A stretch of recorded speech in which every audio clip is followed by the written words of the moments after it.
Bonjour à tous, c'est Adrien, réparateur informatique, et aujourd'hui je voulais vous faire une petite vidéo qui va parler d'un produit Apple en particulier qui rencontre un problème qui lui est extrêmement spécifique, et ce produit Apple c'est celui-ci. C'est le MacBook Pro 13 pouces version 2016. Donc là on est sur un MacBook Pro sans touch bar. Il y a deux versions, deux modèles de ce MacBook Pro avec et sans touch bar. Donc ici je suis sur un MacBook Pro sans touch bar, mais le même problème apparaît également sur le MacBook Pro avec touch bar. Tous les produits Apple sont caractérisés par un identifiant unique, un code qui commence par un A qui est suivi par 4 chiffres. Donc ici, on est au niveau de ce code, on est sur du A1708. Mais la version de ce MacBook Pro avec Touch Bar, c'est le A1706. Les deux modèles ont le même problème. Si vous voulez être sûr que votre produit correspond bien à ce code, en fait, vous le retournez, c'est écrit ici. Là, vous avez des inscriptions et quelque part, vous avez écrit le code, donc c'est modèle ici A1708. Alors, on va voir le problème qui lui est spécifique.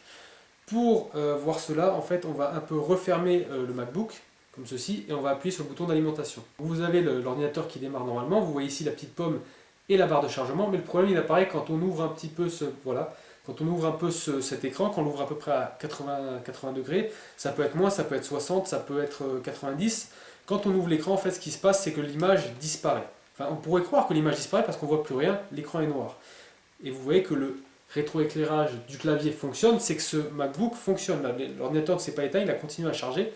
On a juste l'image qui a disparu. En fait, elle n'a pas disparu, elle n'a pas vraiment disparu. On pourrait croire qu'elle a disparu, mais elle n'a pas disparu.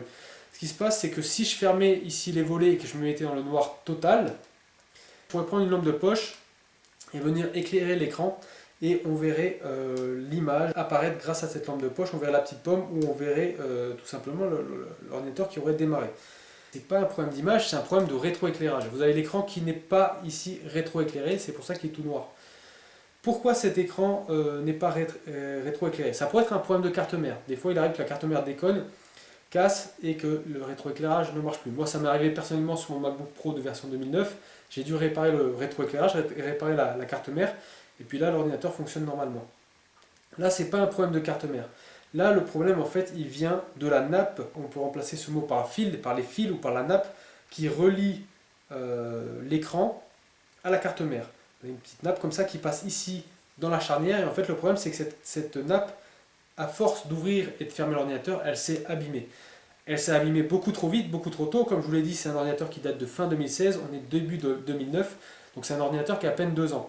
Et à peine 2 ans après sa fabrication, et bien vous avez ce problème de nappe qui apparaît, ce qui est complètement anormal. Mais le problème c'est qu'après 2 ans, il n'y a plus de garantie sur cette machine, et donc on m'a envoyé ce MacBook à réparer, mais malheureusement je vais dire à son propriétaire que moi je ne pouvais rien faire. Donc moi je suis un réparateur qui fait des réparations assez poussées, je vais jusqu'à la réparation de carte mère. Vous voyez derrière moi il y a beaucoup de matériel. Il y a notamment un microscope, des stations à souder, une station à air chaud, un oscilloscope. Je peux aller extrêmement loin dans la réparation, ce que peu de réparateurs font. Beaucoup de réparateurs, ce qu'ils se contentent de faire, c'est de changer des pièces qui ne vont pas. Mais ici par contre, je ne peux pas faire grand chose, parce qu'en fait ce qu'il faudrait que je fasse pour réparer ce MacBook, c'est qu'il faudrait que je change l'écran. Mais mon problème à moi, ça va être de me procurer un écran de bonne qualité. Je pourrais me procurer un écran neuf, mais ça va être un écran que je vais récupérer de façon un peu non officielle, parce qu'Apple a fermé le marché des pièces d'occasion. Donc c'est un écran que je vais devoir trouver. C'est des écrans un peu qui sont passés par des portes de derrière, qui sont passés par la porte de derrière des usines. Et des fois, c'est des écrans qui passent par ces portes de derrière, tout simplement, parce qu'ils n'ont pas passé le contrôle qualité.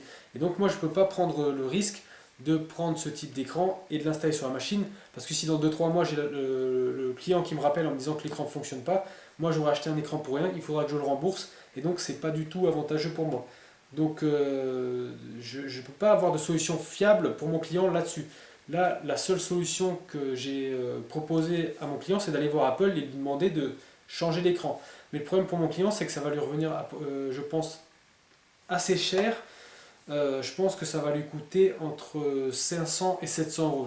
J'ai appelé Apple, j'ai essayé d'obtenir une grille tarifaire sur le changement des écrans sur ces machines. Malheureusement, on n'a pas de réponse qui m'a été donnée.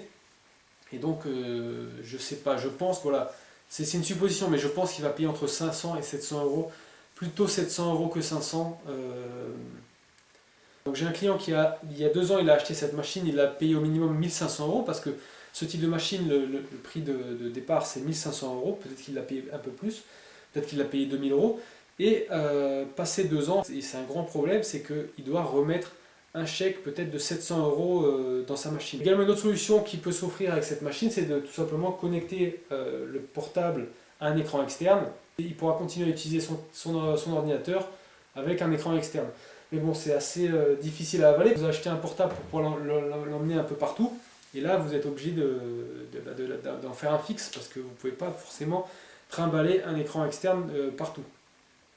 Une autre solution pour lui, ça va être d'attendre parce qu'il y a beaucoup de ces machines qui rencontrent des problèmes. C'est en train de remonter chez Apple. Il y a des pétitions qui ont été lancées, notamment une qui a été lancée aux États-Unis. Je vous mets le lien en bas si jamais vous la signez. Et donc, si le cas prend de l'ampleur, il peut se passer ce qui s'est passé dans le passé avec Apple, c'est qu'ils peuvent lancer un programme de retour de ces machines. Ça s'était passé notamment avec le MacBook 15 pouces version 2011, où vous avez des problèmes avec la carte graphique. Vous avez beaucoup de ces ordinateurs qui ont vu leur carte graphique cassée. C'est une véritable plaie, c'était pratiquement automatique, quoi. Si vous aviez un de ces MacBooks, c'était à peu près sûr que la carte graphique allait casser. Et donc Apple avait mis un programme de retour de ces modèles si vous changez gratuitement la carte graphique. Ça va peut-être être le cas avec cette machine, donc si vous en possédez une et si vous avez le même problème, vous pouvez attendre, peut-être que dans quelques mois, quelques années, enfin j'espère pas, Apple va lancer un programme de retour de ces machines. Donc si vous avez ce problème, signalez-le à Apple, ça peut faire avancer la chose, signez les pétitions qui existent, et peut-être qu'un jour Apple va lancer ce programme. Donc voilà, c'était une vidéo consacrée à ce MacBook Pro version 2016, la toute nouvelle génération des MacBook Pro. Et c'est également une occasion pour moi de vous dire ce que je pense de ces machines. Donc je vais vous dire ce que je pense de ces machines, mais je ne vais pas le faire dans cette vidéo, je vais faire une seconde vidéo et je vais l'intituler cette vidéo « Quel MacBook acheter en 2009 ?» et je vais essayer de vous donner des pistes si vous êtes actuellement à la recherche d'un MacBook. Donc, je vous remercie pour avoir regardé cette vidéo, j'espère que vous l'avez aimé. Si vous l'avez aimé, je vous invite à mettre un pouce bleu. Si vous ne l'avez pas aimé, je vous invite à mettre un pouce vers le bas. Et si vous avez rencontré ce problème, je vous invite à le dire dans les commentaires. Plus ce problème se sait, et plus on va avoir de chances qu'Apple y apporte une solution. Voilà, à bientôt.